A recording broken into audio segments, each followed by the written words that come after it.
दोस्तों 14 जून 2020 बॉलीवुड के लिए एक ब्लैक डे, या जनरल लैंग्वेज में बोले तो बॉलीवुड का घिनौना दिन। जी हां दोस्तों, और इस बीच एक बड़ी खबर आ रही है, दुखद और चौंकाने वाली खबर है। फिल्म एक्टर सुशांत सिंह राजपूत ने अपने घर में आत्महत्या कर ली है। संडे के इसी दिन चारों ओर फैल गया था ये न्यूज। बहुतों को तो यकीन भी नहीं हो रहा था कि इतने अच्छे एक्टर की होगी इस तरह मौत। तो इन दोनों वीडियो में सुशांत सिंह की मानसिक हालत ठीक नहीं लग रही है। इन वीडियो में ऐसा लग रहा है कि सुशांत सिंह राजपूत पूरी तरह से होशो हवास में नहीं है। दोस्तों आज हम बात कर रहे हैं बॉलीवुड के एक बहुत ही बेहतरीन एक्टर लेट सुशांत सिंह राजपूत के बारे में। आज लगभग उनके डेथ को 2 साल कंप्लीट हो गए हैं, लेकिन अभी तक उस केस में कुछ ज्यादा फर्क देखने को नहीं मिला। आज भी घूम रहे हैं सुशांत के गुनहगार खुलेआम। सो दोस्तों, हाल ही में एक रिपोर्ट के अनुसार सुशांत के मौत में हुआ कुछ बड़ा खुलासा। The NCB, the Narcotics Control Bureau, has charged Rhea Chakrabarti for the supply of drugs. She has also been accused of being in touch with the drug peddlers. Report के हिसाब से रिया चक्रवर्ती बनाती थी सुशांत के खाने पीने और ड्रग्स का बजट।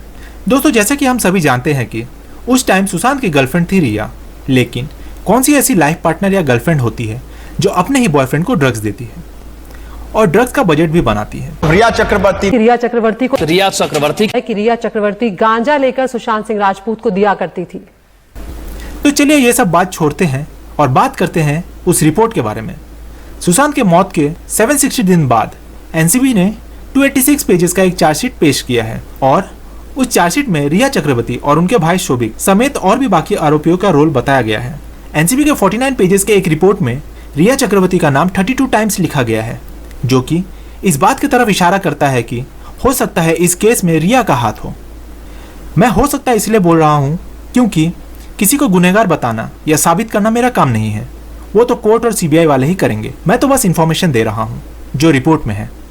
रिपोर्ट में लिखा है कि सुशांत के कहने पर 17 मार्च 2020 को रिया के एटीएम कार्ड से ड्रग्स पेडलर को 10,000 रुपए दिया गया था। हालांकि जैसे रिपोर्ट में दिख रहा है कि यह सब सुशांत की मर्जी से हो रहा था, तो इसमें पूरा गलती हम रिया पर भी नहीं डाल सकते। लेकिन फिर भी बात यहाँ आकर रुक जाती है कि सुशांत को इन सब का लत किसने लगाया, क्या वो रिया थी या कोई और।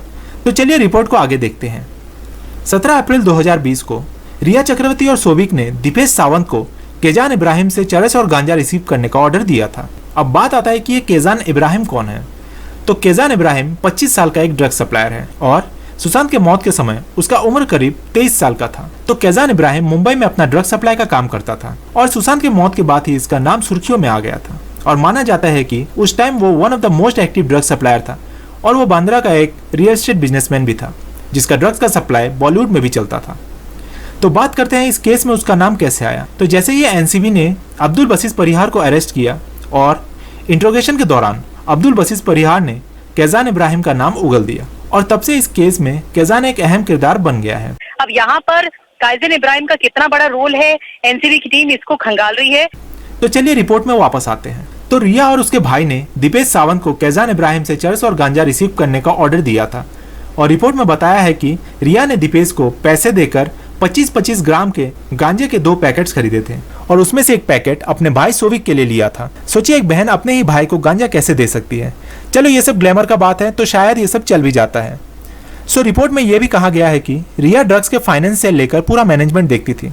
एनसीबी कह रही है सुशांत सिंह राजपूत को गांजा देने के लिए रिया ने किए कई भुगतान। सैमुअल मिरांडा, शौविक चक्रवर्ती, दीपेश सावंत से सांठ-गांठ। 16 मार्च 2020 को रिया ने सुशांत सिंह राजपूत के लिए ड्रग्स खरीदने से पहले एक मीटिंग की थी। अब मीटिंग में क्या था ये तो आगे वक्त ही बताएगा, लेकिन ड्रग्स के लिए भी मीटिंग रखा जाता है ये आज पता चला। खैर आगे बढ़ते हैं।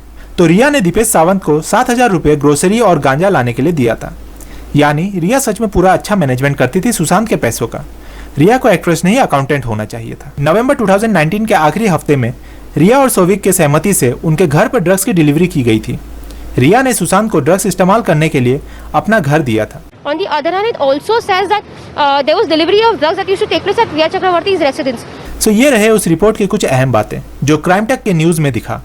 बाकी अगर आगे कुछ इन्फॉर्मेशन मिलता है फ्यूचर में तो मैं कोशिश करूंगा सभी चीजों का अपडेट देने के लिए। तो चलिए वीडियो इधर ही खत्म करते हैं। वीडियो पसंद आया तो वीडियो को लाइक करें, चैनल में नए हैं तो चैनल को सब्सक्राइब करें और ऐसे ही वीडियो और भी चैनल में दिए हैं तो आप उन सबको भी देखिए और चैनल को जितना हो सके उतना प्यार दीजिए।